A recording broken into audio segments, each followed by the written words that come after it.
second, just a second. Oh, I'm sorry, Art. Knocking him up, moving screen. James Brown.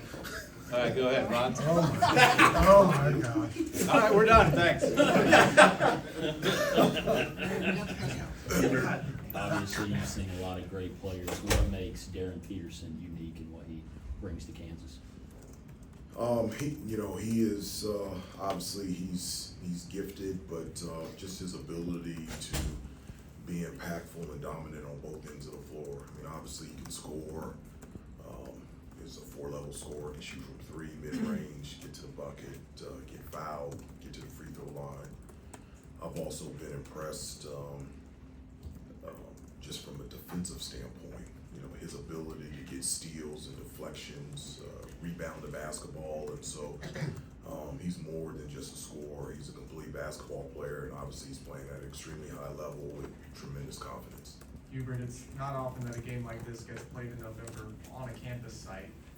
Just as someone who loves this university, loves this town, how excited are you for fans to get to see a game like this played here in the Smith Center as opposed to on neutral court? Yeah, I mean, it was significant for us to play at Kansas last year, and for them to come here early in the season, there's a lot of excitement, and there's also a lot of history between both of our programs, and so I think that adds to it and adds to the excitement, and I know they're fired up, and we're fired up as well. Hubert, last year, your season high for assists was 24 in a game. You had 23 in the first game the other day. Team's length is obvious when they show up on the floor, but how apparent has it been to you that this bunch with so many new players has gotten along and moved the ball so well early on?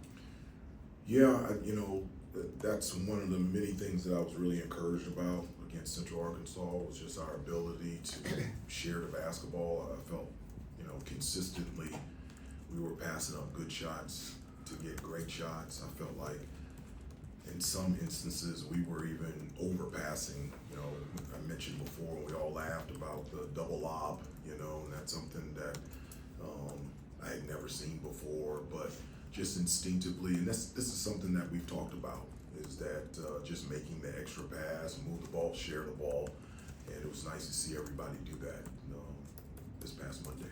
Hubert, you talked about the matchup last year at Kansas. Is there anything you can take away from that matchup? I know there are different players, completely different roster.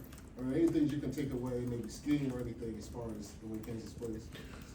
Not necessarily in terms of schemes, but I do remember we're up 4 or 3 minutes to go. And one of the things that we talk about as a team is discipline and details. The little things make big things happen, and down the stretch, you just got to be tight defensively, getting stops, rebounds. We didn't stop them down the stretch. We gave up an offensive rebound, and just execution on the offensive end, taking care of the basketball, getting the right shots by the right guys, and not that we would have won, but just a missed opportunity last year, down the stretch. What were some of the things that you took away from Luca the other night, and also how he handled the whole situation? Luca. Yeah. It's pretty remarkable for him to have been notified that he was clear to play right before the game, and for him to be able to play and to play as well as he did. I think it shows his maturity in terms of being able to stay locked in and stay ready when your number is called. Kind of reminds me when I got traded from Dallas Mavericks to the Washington Wizards, and I had to be there within 48 hours, and I remember landing in Washington, D.C. and having my suitcase roll across the court during warm-ups. And I met my teammates and met Coach Leonard Hamilton for the first time, and he asked me, can I dribble a basketball? Because we have a number of shooting guards? And I said, yes. And he says, okay, you're gonna play point. And I played point guard and had to guard Vince Carter that night. So, didn't go very well, but, and so it just kind of reminds me of, I guess that professional mindset of staying locked in and staying ready, and when your number is called, you're called to perform. Did you happen to notice the ovation he got when he went in? And it's kind of cool. He's only been here 3 months. He's from another country, and he's being embraced that way right away. Well, he has embraced this place. From the first time that I spoke with him, the thing that jumped out to me the most was his burning desire to be here, obviously to play, to be a part of this program, but to be a part of this university and this community. And so, the ovation or the excitement of having him out there wasn't surprising to me, being how much he's wanted to be here. Just one more quick note on that, on Luca and the maturity that you mentioned. How much of that is maybe just intrinsic to him versus something that you see too in Henry and these other international guys that kind of have that common experience overseas? I don't think there's a connection to international players or not. I just, as I said before, that, just the maturity of Luca or Henry, older players, understanding that, you never know when, where, how, in the manner in which your number is going to be called, but your job or responsibility is when. And I say when your number is called, you got to be ready to play. And those guys have been able to do it. Older and experienced guys know how to do it even better than younger players. You mentioned your Dallas story about point guard. How much point guard do you see Luca playing eventually this season? Well, again, I'm a positionless coach. I want guys that can do a number of things out there on the floor. I want as many ball handlers, playmakers out there on the floor. Obviously, he's one of those, but we've got a number of guys that can do that with Kyan and Derek and Isaiah and Seth and a number of guys. And so he's one of those guys that can make plays, whether it's with the ball in his hands or he can make plays off the ball as well. Hubert, I know that once the game starts, you start playing and things, get scrambled up and you're just playing basketball. But as you are looking at Kansas and trying to game plan for what you would like to do against them defensively, how does their size on the perimeter dictate or inform what you would like to do with your matchups? Again, I know you're switching and things happen, but how would you like to try to approach the size that they have on the perimeter? Because I think they're 6'6" and up, maybe. Yeah, but we got some pretty good size too. And so, True. And so, but they're they do have positional size. They're athletic. They can do a number of things on the floor, whether it's on the perimeter. Obviously, their ability lob threats. They can put max pressure on the rim through penetration. They put you in situations where they can get space and isolation plays. They're great in transition. And so, their athleticism and length is real, and that's something that we'll have to match up with. Hubert, when you go back and look at the opener, how would you evaluate the team's performance on the glass, and how important is that going to be limiting second chance points for Badunga and ending those possessions? Yeah, I mean, one of the things that we always talk about is making contact first, and another thing that I always tell the guys is, every player and every team, there's going to be a point where you reach a level, whether it's high school, college, or in the NBA, if you're good enough, that you're going to reach a level and you're going to play a team that is just as gifted as you are. And so when you are matched up against that player or a team that is just as gifted as you are, the difference makers are going to be the little things. And so in regards to boxing out, making contact first, that guy can jump just as high as you, so you're not going to out jump him. You're going to have to be physical. When the ball goes up in the air, that's something that we've talked about and that we have to improve on. You mentioned against BYU, that was something that was concerning and glaring that when the ball went up in the air, even though we out-rebounded them, our ability to get those hard, tough physical rebounds. And so that's something that we're just gonna have to do tomorrow night, because as I said before, rebounding is the number one determining factor of the outcome of a game, and so that, that has to be on point for us tomorrow night. Hubert, I know the other day we talked about Henry, we talked about his double-double as well.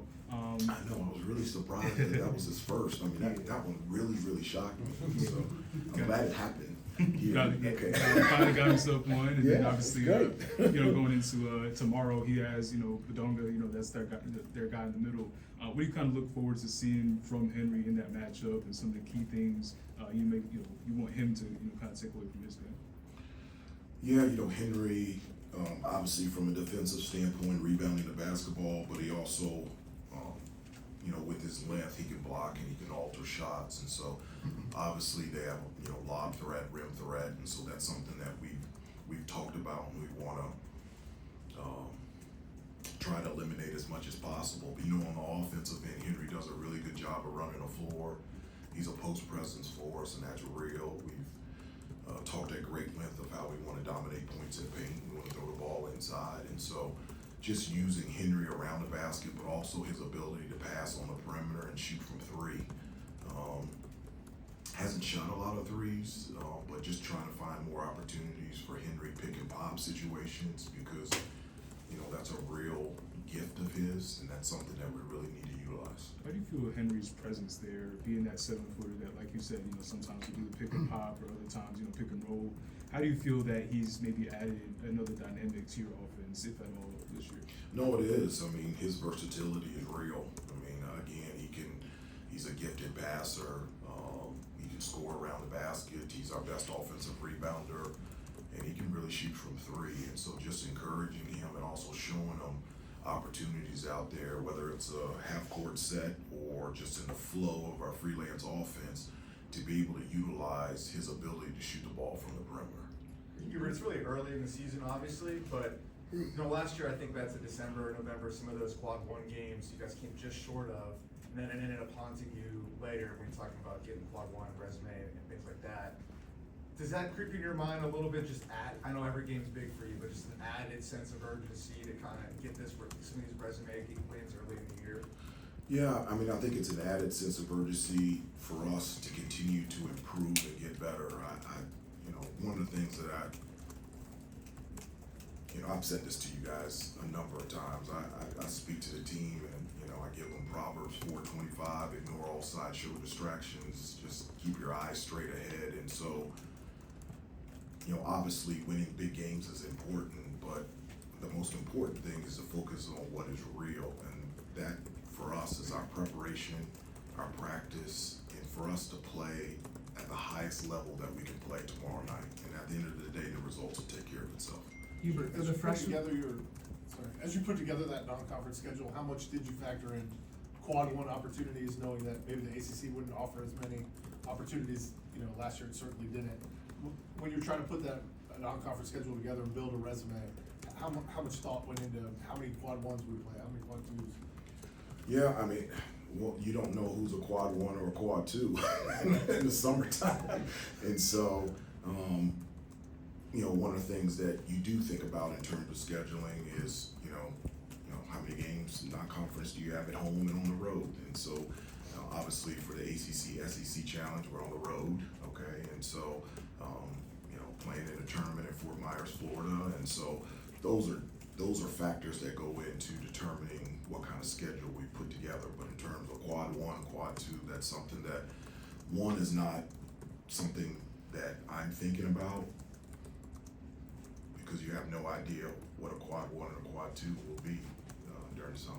Hubert, for a freshman, or for the freshmen on your team that are playing in a game like this, how do you balance wanting them to be amped up for the game, but also wanting them to take it all in and take a step back and play within themselves during the actual game? I want them to be both. I want everybody to be both. I want them to be amped up, and it's not